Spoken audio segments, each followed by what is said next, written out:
We think immortality would solve our fear of death. But what if living forever is worse than dying? That's the paradox.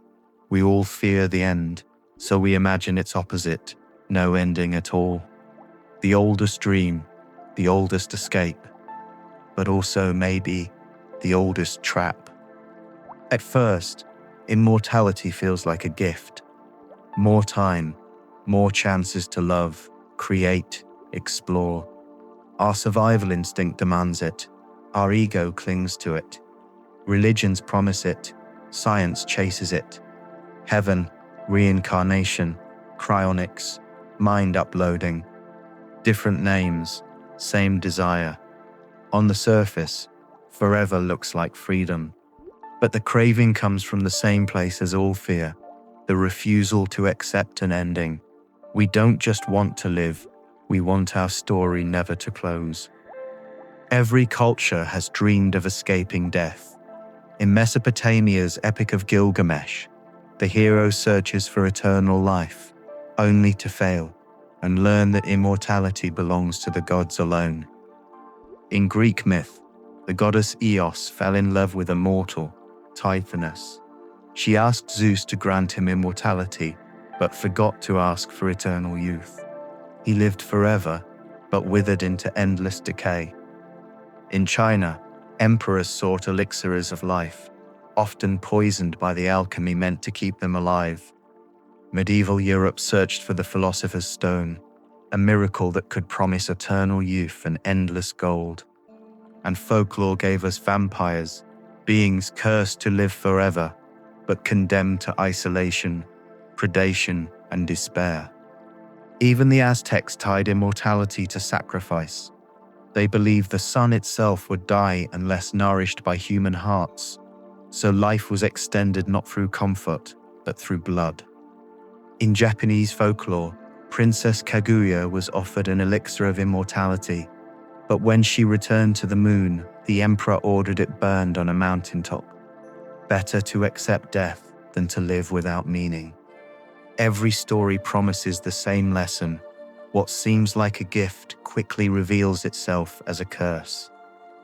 Think about life as it already is. Most of it is repetition. Wake up, work, sleep, repeat. Maybe you take a holiday. For a while it feels like a break. But even paradise becomes routine if it never ends. The sunsets, the beaches, the mountains, all of it loses its magic once it becomes endless.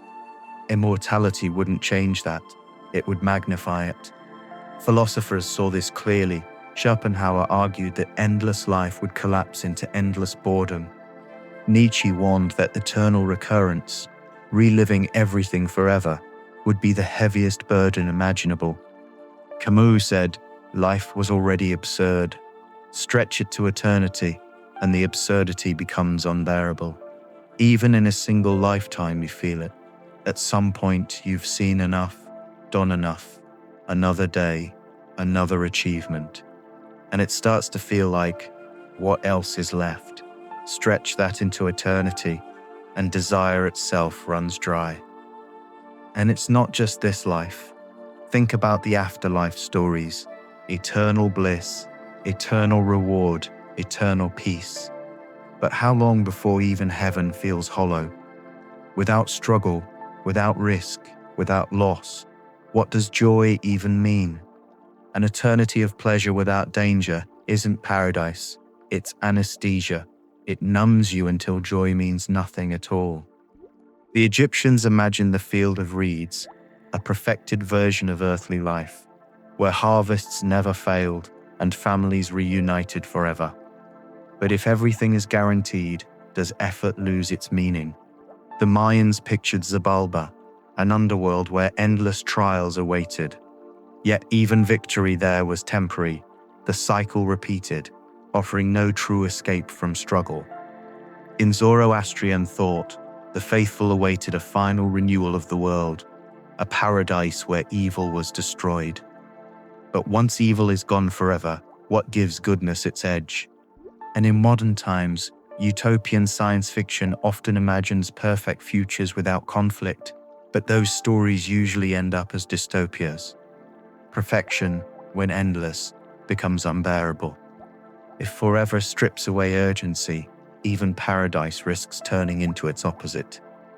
Immortality sounds like freedom, but it carries hidden costs. Loneliness, watch your loved ones age and die while you continue. Repeat that grief for centuries until connection itself feels dangerous. What does friendship mean when you've already outlived everyone you've ever loved?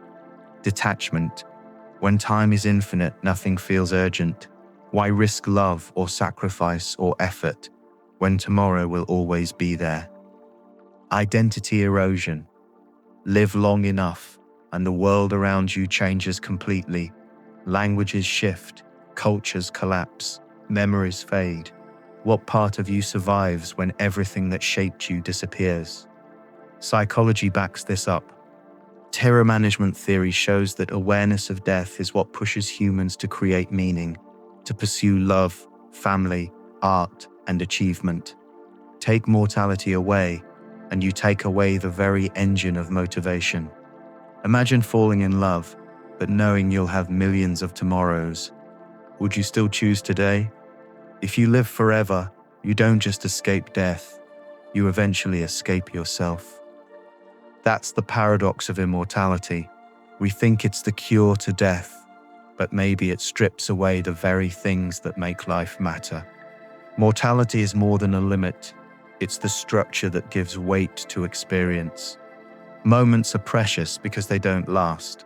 Love is urgent because time is running out. Even achievements feel real because they won't be repeated forever. Birthdays feel meaningful because they mark a passage you'll never repeat. Anniversaries matter because they remind us time is finite. Children grow up and their fleeting stages of life are precious, precisely because they don't last forever. Take death away and you take away meaning itself. An endless supply of days dilutes every moment until nothing matters at all. This is why so many philosophers warned against the dream of eternal life, not because you'd run out of activities, but because everything would collapse into sameness. Desire would fade, joy would flatten, and you'd be left with eternity and nothing left to want. But people long for immortality for a reason. The fear of death is real. The thought of disappearing terrifies us. So we invent forever, we cling to illusions, and sometimes even the illusion is enough to keep us going. From pharaohs' tombs to digital memorials, from family names to frozen embryos, we keep finding ways to outsmart time, even if all we really create is the echo of permanence, not permanence itself.